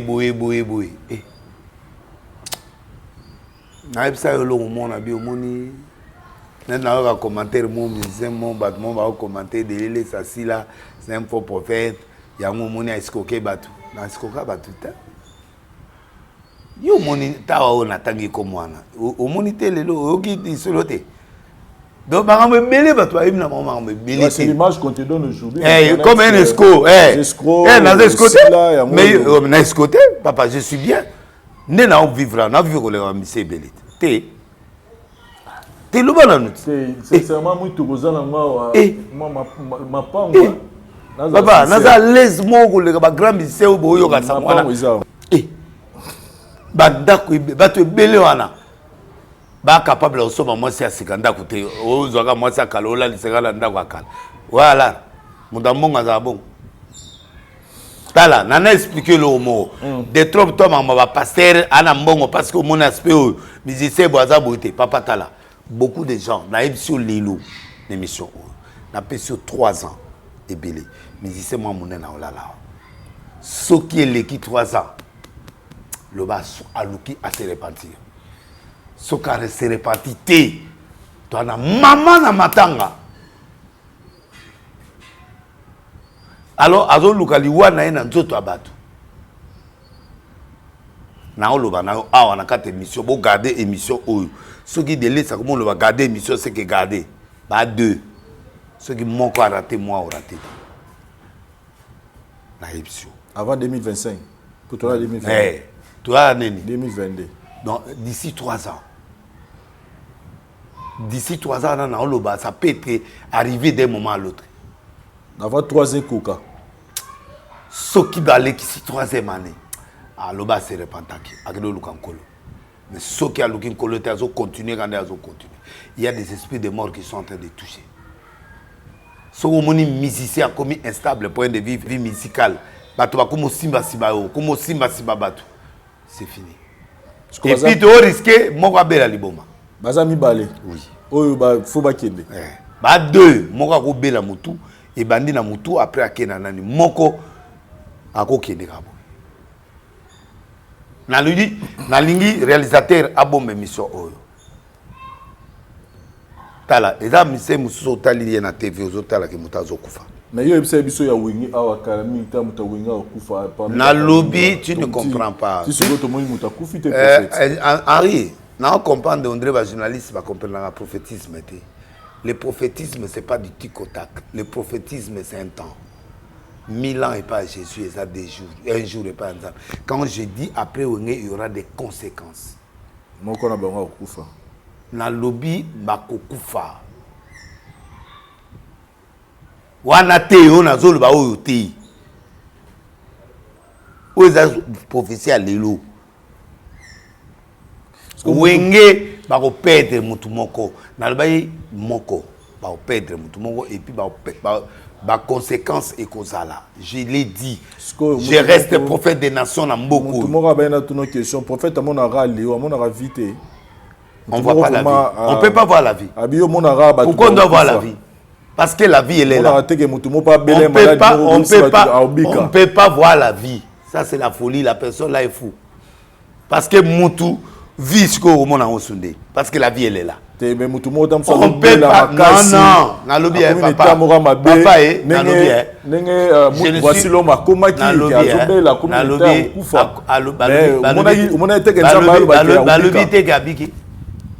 Il est toujours malade. Ce que vous avez dit, vous avez malade. Mais non, vous avez la mise à mon souni. Tant que vous avez vous avez malade. Ça dit, il y a des maladies, mutabiki, mais il y a des soins qui continuent. Ne vous en faites pas. La prophétie reste réglo. Il y a un prophète qui a mouné Namboko. Et ça, mutaliki n'a pas de sakole Namboko. À part qu'il manque, il y a mon tata. Mutumonte. Pour nga na saba test ya makasi na kabila na ba Brazza na monde entier na ba Brésil na sali ba test devant ba président devant ba service secret na ba France wana tout na ba ta France na ça une année ba interpellanga na eloko DGST azwa biloko na bango mais ça a été touché hein ba zo traité escroc na non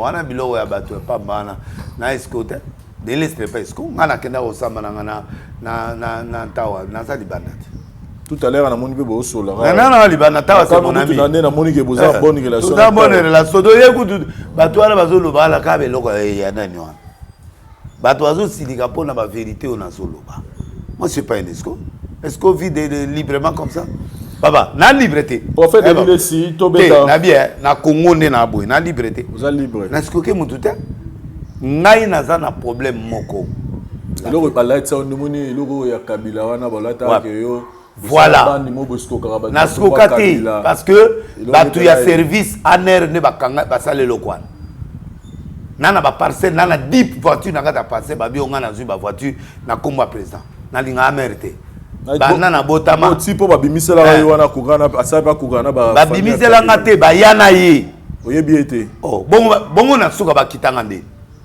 est-ce nga ba condamner sur ce de matin fait te lobat nga na kena na deuxième degré non ba prouver ngai ke nga na bato to yebani te parce que bango ba pesa bato na mbongo pour ba coller bango na nga ba kulenga isimbate.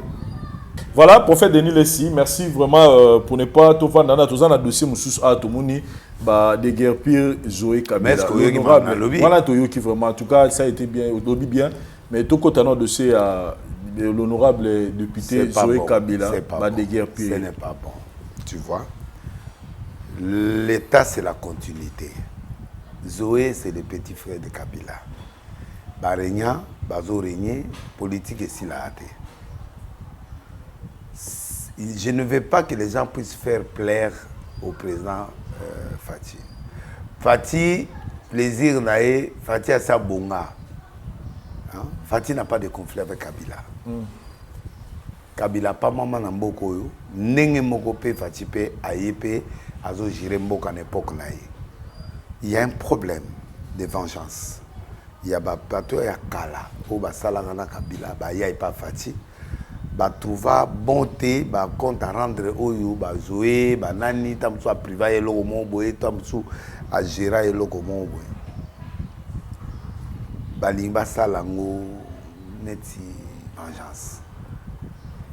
Ces choses-là devant Zoé, c'est rien. C'est un patron. Les gars, mon conseil, ça mon conseil. Zoé n'est pas dans 5 millionnaires.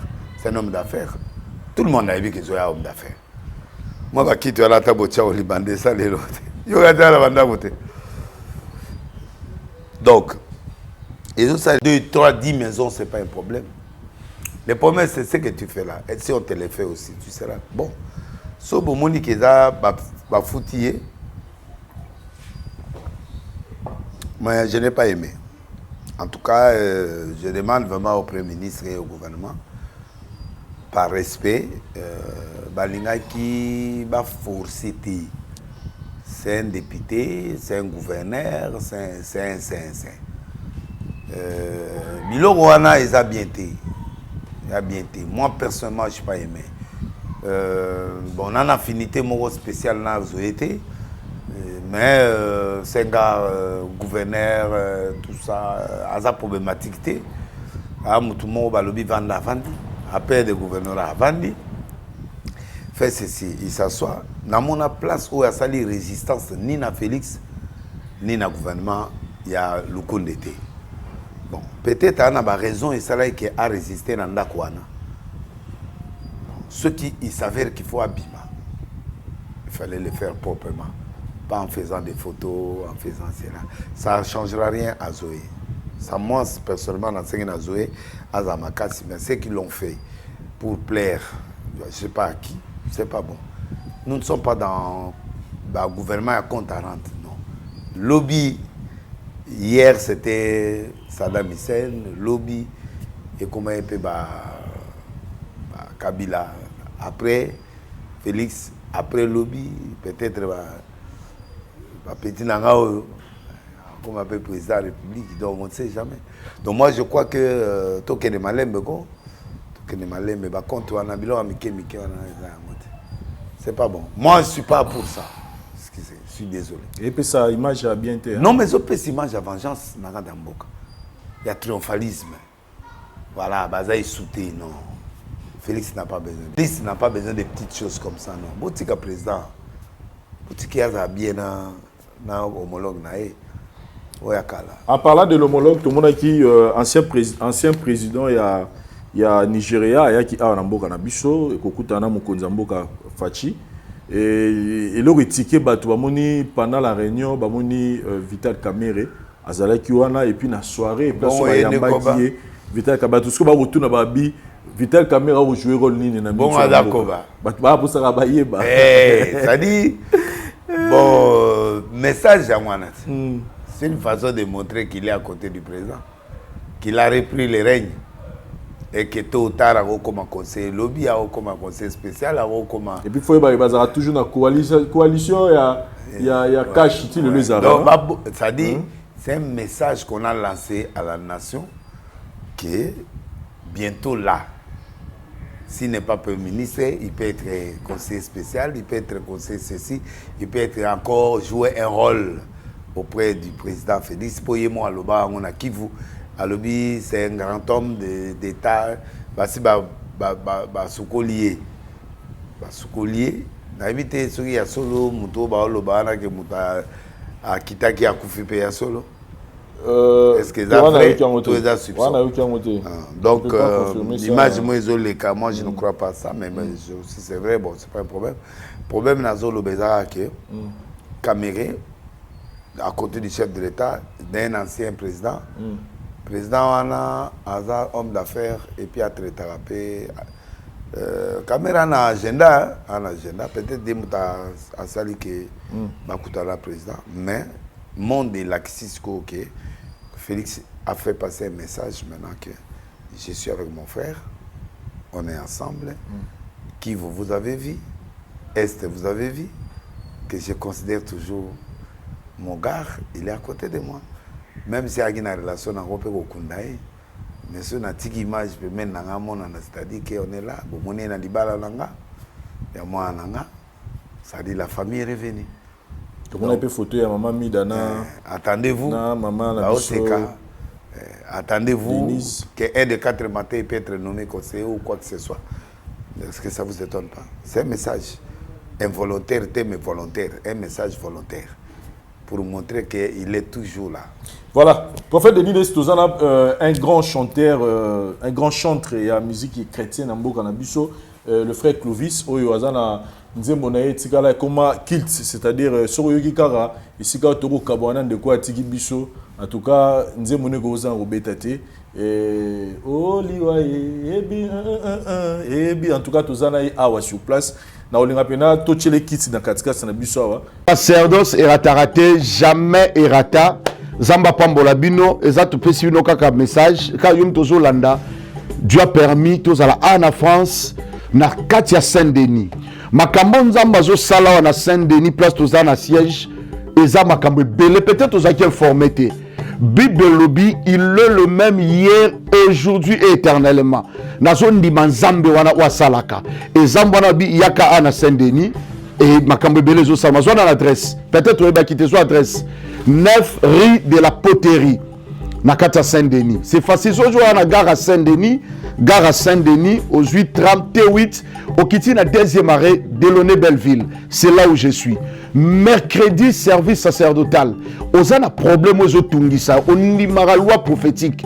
On y mara nzamba bikisaka. Megana nzambe nangai. Mercredi, tozawa 14h, service sacerdotal prophétique et bandi. Dimanche, à partir de 15h, adoration et louange. Et ils appellent service prophétique. Donc partout d'ici, vous allez voir dans route. Ils ont invité dans dimanche. Il y a un dimanche. Toku misandamba ensemble. Voilà les camozo et batena salanine. Viens, je connais ce Dieu-là. Il est capable de changer tout. Au nom de Jésus. Il y a une image à Mangengenge, Tozana Mangengenge, la loi surnaturelle, toujours croire dans Zambewana. Kozan a déjà mercredi, dimanche, Toza Awana, Saint-Denis. Zwa numéro Yangwana 07 66 27 40 02. Numéro Yangwana. Kando Zolanda Benga. C'est votre frère, Père Conde Israël, sacerdoce raté, jamais rata. Toza présent na Saint-Denis. Donc na Saint-Denis, ma kamine les salama. Zamba pambo. Nazana message à mukuse yon tozolanda ko zapete ya mukuse. Message yango ezaboué. Nzamba ebisinga na sambela pona ba aîné de la famille. Yami balé na sambela pona ba maladie aussi laté. Yami satu na sambela pona ba blocage. Mari de nuit, femme de nuit, force nyonso. Nzamba pina schéma. C'est simple et si là. Adresse na pression. Jusqu'au numéro 07 66 27 40 02. Quand vous êtes allé quand ils ont azarté, mais quand on zambenanga, na lobi sacerdoce raté, mais quand zambenanga, après singa schéma. Et quand nous Zolanda, miracle nzambe salamela, benanga na suka. Tozalia mercredi 14h séance à Royambe Bandi. Dimanche 15h yara na famille na yo. Zamba pambola yo. C'est votre frère Père Conde d'Israël, jamais rata. Merci. Voilà, chers amis téléspectateurs, nous savons que dans le plateau Nabiso, il y a les lots na Royamba, le frère Clovis Makola, un grand chantre de l'Éternel, Namboka Nabiso, vraiment super moita, mais belé au na Libanda, aérota la prophète de Mille Singa, l'habité en tout cas, même si faut na locaïne émission na nenga mais en tout cas faut tout les guissaï awa au sala bien prophète de Mille Si. Un mot ou un témoignage par rapport à frère Clovis. Clovis, c'est un ami, c'est un frère, c'est un compagnon. Tu travaillais à la croisade à Minen et à Paris. Et puis, dans Sakola pe Mukanda pendant un moment difficile. Et puis, à Emerveya, Bissona chant. Tout ça, les campagnes à 45 jours. En fait, dans ça, une année à campagne. Mais parmi les bandaki, tu as besoin de films au boto sur l'église. na église na bango fallait pas somba ba luki ba ve kutuno ba niti ba ozwanga ba ça nga défi est-ce que tu ozwa mbongo nga bi na opesa bi na avant 45 jours peut to sali pe mbongo ebima donc na sakola mundele mutu mwindo nani pa donc ba mona penda plainte na hiver mais il m'a beaucoup aidé parce que église na bango na rien a besoin na yi pour na chant pour ngai prophétisme ezala parce qu'un prophète ne peut pas prophétiser sans chant. Parce que Yesu a une chant, a une inspiration, a une blog belle voix et puis succès, a un succès penda. Donc aidanga et puis tu réaliser qui mission ana. Voilà, merci beaucoup prophète Tozo Emoko, frère Clovis Makola. Bienvenue dans Mboka na yo. Ah, na sepe na liloba na bienvenue dans Mboka na yo. Donc vraiment Mboka na. Voilà. Je suis moi depuis Ozawa. Non, depuis Nazar, ça fait 3 semaines et demie. 3 semaines et demie. Maintenant, Kikwiti, après Nazong. Et ça, pour Kikwiti, on a pour une mission spéciale, tout est carré. Avant de répondre d'abord à la question, tu n'as pas prophète. Donc, on a des questions sur le dossier prophète. Pour ma camarade, le baiser vraiment. Ils ont coffre fort. Voilà. Au photo fumula. Donc merci d'abord mais ceux naïe parce que na une longue mission na Kinshasa na Congo pour na obimisa album nanga ça fait très longtemps. Ça fait au moins 12 ans na ça album. Donc maintenant obimisa album donc net il est 31 oyo na 20h na obimisa premier clip nanga titre nango Nzambe alekinde moto. Na 20h na chaîne nanga donc il na yeko vendre na Congo awa ya vraiment donc pour au manager au marketing makamno et 12 ans après. Et je pense que des termes sous Torozon là dans une émission un témoignage parce que le prophète Denis Lessi qui passe dans le niveau des réseaux sociaux il a de l'impact le lot à l'audience à Makasi mais audience naie et ça na ngambo ba tumusuba ko shishango na banenge na bango mobwe. Pour tous ces gens qui doutent, il y a côté qui prophète, il y a Denis Lessilelo, qu'est-ce que toi tu peux leur dire? Premièrement, dans la vie, il faut être sincère. Dans la vie, il faut être sincère. Il ne faut pas que juger Moutou parce que yokaki, Mais moi, je dis ce que moi j'ai vécu. Moi, j'ai vécu premièrement, quand on a commis na poto na 2001, na fin 2001. Mais et tombaki na janvier. Pendant l'hiver, janvier 2004.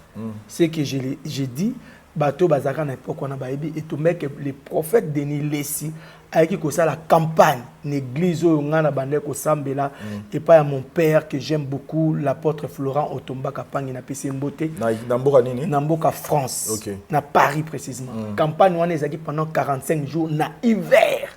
Na hiver tant on a hiver on est hiver oyo so lati manteau te ko bima libanda te so koti l'église na libanda ko kate mais bato bazala na église ti libanda ba place ezalaka te mindele bantier mais ce que moi je peux témoigner oyo ngana bikela c'est qui est réel à l'époque j'avais pas de papier na mukanda te na tambula ndengwana dossier beba mais tant on a oyemba pendant tout ce temps là ezaki na un jour na oyemba prophète Denis Lessi avant mata a fukami abandi ko sambela tant matina cher à 4 musique abi frère Clovis via Kalibos je suis venu donc ce na yaki awa lelo bomoninga na ye nande na continue mission na yaki ko pesa offrande parce que eloko wana lelo et apporter quelque chose dans la vie pour que ça reconnaissance surtout na muto aloba na likambo ko kisama prophète Denis abenga devant l'église abi Dieu m'a dit que batu mingi na mboka o bazana mikandate mais yo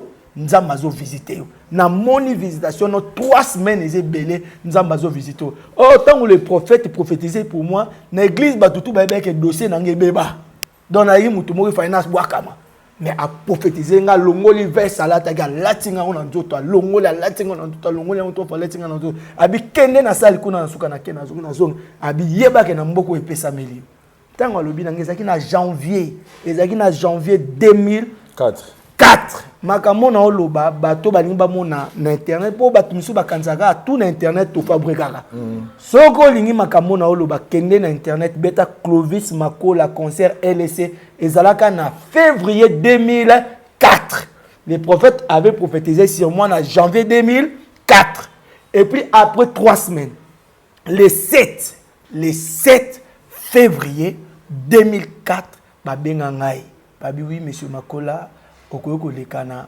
poste na poste na zu courrier dossier nanga ezongi ba cordenga 10 ans ngam na ki dossier baby makambo na oloba na lobby yango te pona pesa sentiment mais na lobby yango eza pe na internet parce qu'il y a beaucoup de gens bakanzaka mais kene na internet beta Clovis Makola concert LSC oza qui produit pas ya frère Prosper ba ekula na PCM bote sikazali témoignage eza na concert wana na lobango au moins na makambo yango na yaki vraiment kopesa merci.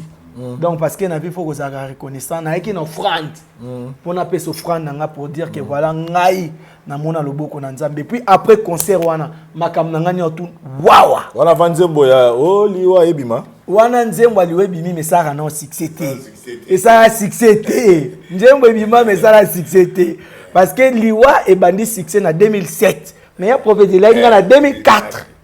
Mais na concert wana soki bo vérifier na LSC Clovis Makola ya liboso na lataki na kota na liputa na betaka déjà nzembo aliwa mais succès bandaité mais comme aloba musakoli landaka elandi nga ebandi na ngano na 7 février na beti concert wana concert ezaki le 14 février donc mukande bimi le 7 le 14 na beti LSC ya liboso d'ailleurs après 3 ans. Pouf. Et puis, importance de la mort. Donc voilà. Donc c'est ça les témoignages. Voilà. Donc voilà. Donc voilà. Voilà, merci beaucoup. Oh liwa ekotatola makita sukaya bomo ina motwe yango bakumisaka te soki moto na nakufite poto yebite basekele nyonso ekobima yango tolobaka mingi te soki moto na nakufite mama poto yebite basekele nyonso ekobima oliwa eyebi mbongo te eyebi bolamu te eyebi elaka te. Merci beaucoup, Frère Clovis.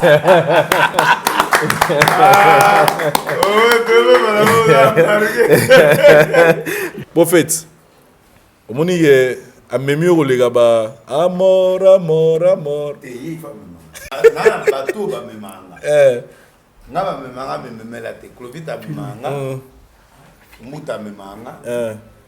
Parce que là, on a un plaisir, on a un symbole, de façon de l'égina mort. Ça dit que na musique, c'est ça le problème avec les chanteurs na biso. Ba yeba su na kerte. Ça dit mutu faut yebo za sur na yo pour so mema batu. Très bien. Musico, yetu azo yema musico ke ya kere. Ça dit so mutu azo yemba. O santi ki yemo ane lengi nango. Et puis azo transmettre lengi. Or lelo ba ba transmettre batu bilengi. Mais yemo ada ko mi transmettre. Voilà. Donc yemo ada ko mi yemba, yemo ada ko mi teya.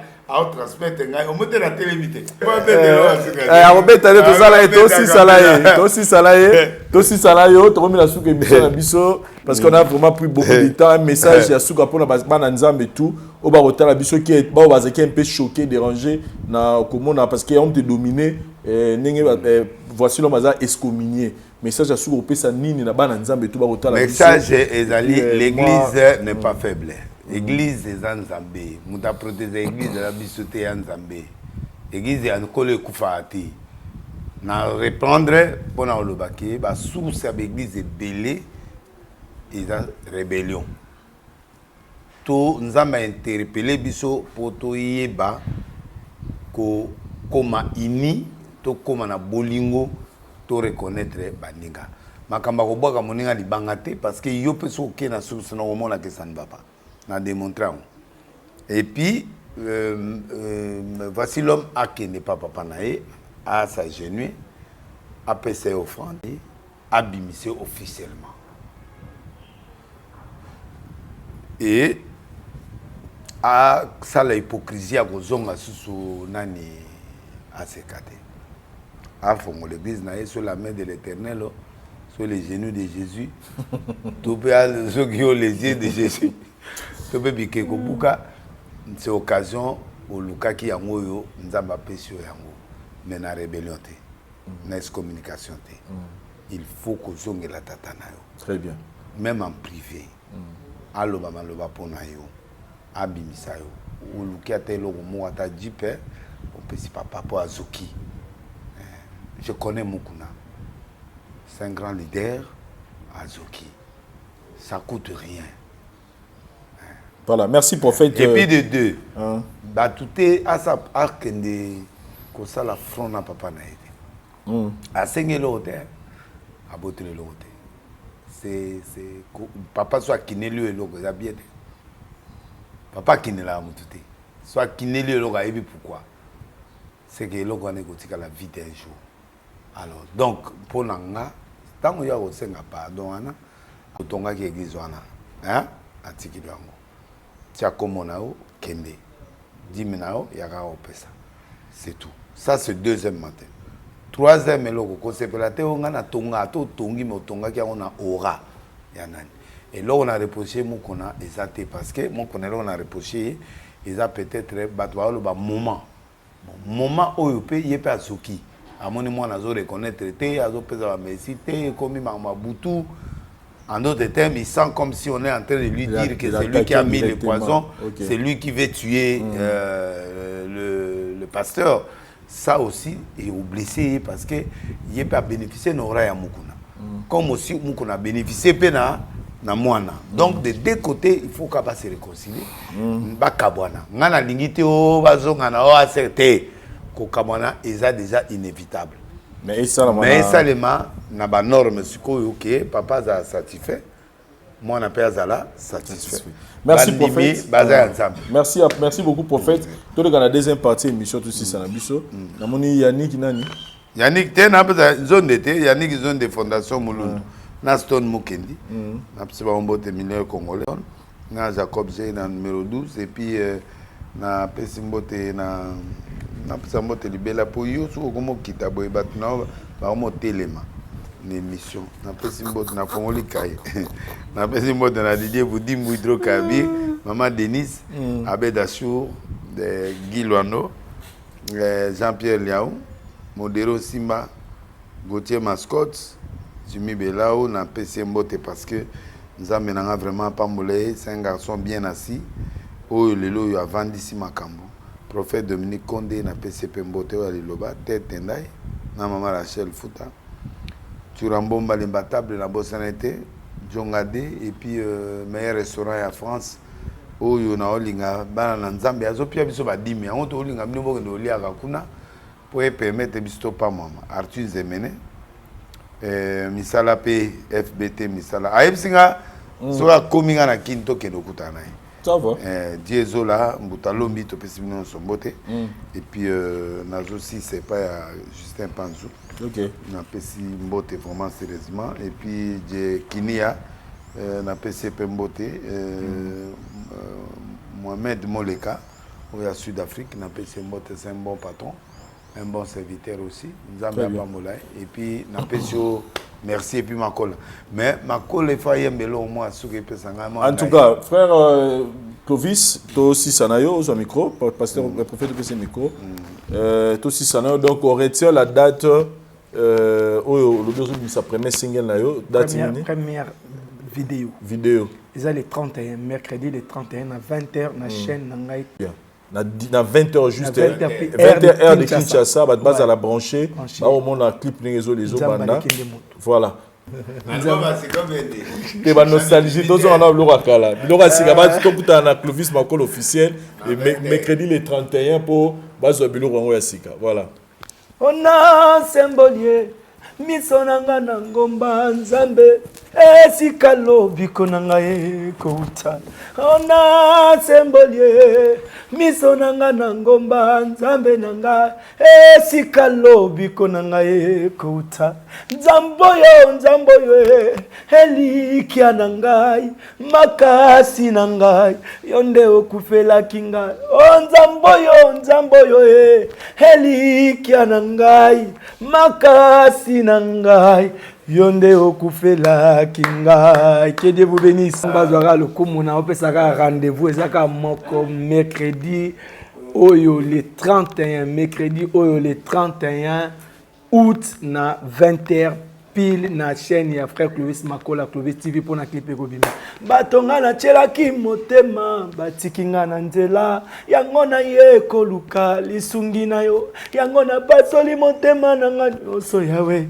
liboso na yo nkolo yaka yeso yo yaka osalisa ngai yango bazamba nini nga na tosai na semeli susu nini pokolo yo osalela ngai nzambo yo elikia na ngai makasi na ngai yonde okufela kingai nzambo yo elikia na ngai makasi na ngai yonde okufela kingai yango nasenga na mboka nini ye naluka na ndakwa nani ye papa nyonso na bana na ye yanola losambo na ngai yo nzambe nabelela nzambe na ngai nabelela nzambe na mawa ye nabelela nzambe na ngai kino akoya nola ngai esimbi ye. Ouais, merci beaucoup Naina Pesa d'abord un grand merci na prophète de la nation.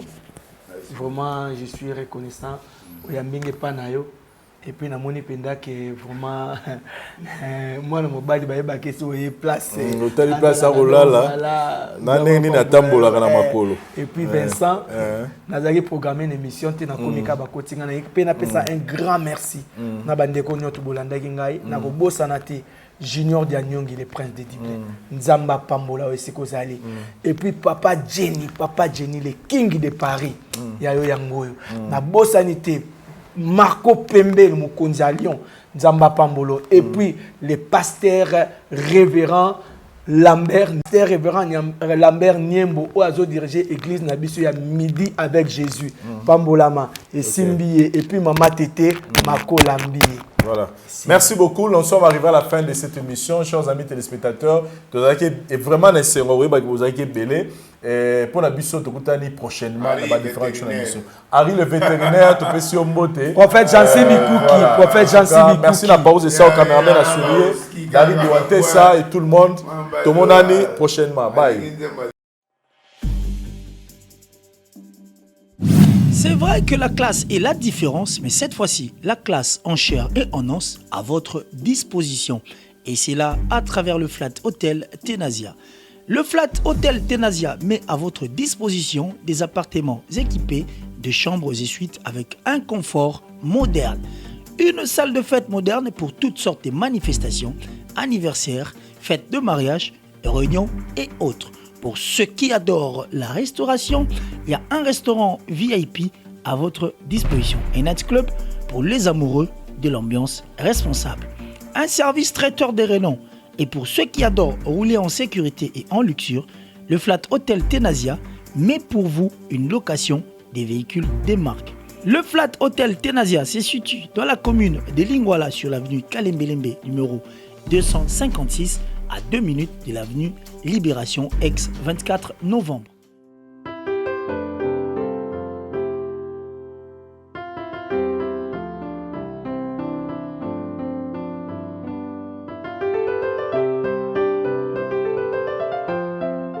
Le Flat Hotel Tenazia, la classe, la sécurité, l'assurance en chair et en os.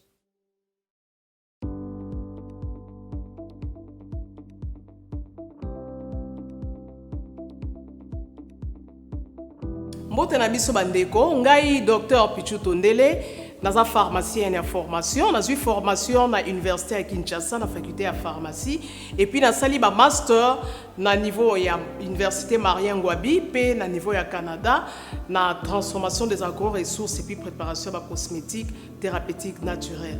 Nazali ko œuvre na laboratoire CRMTA ou ezali laboratoire médecine spécialisé na production ya ba phytomédicaments, c'est-à-dire ba kisi ya partie ya ba nzete na biso ya Congo.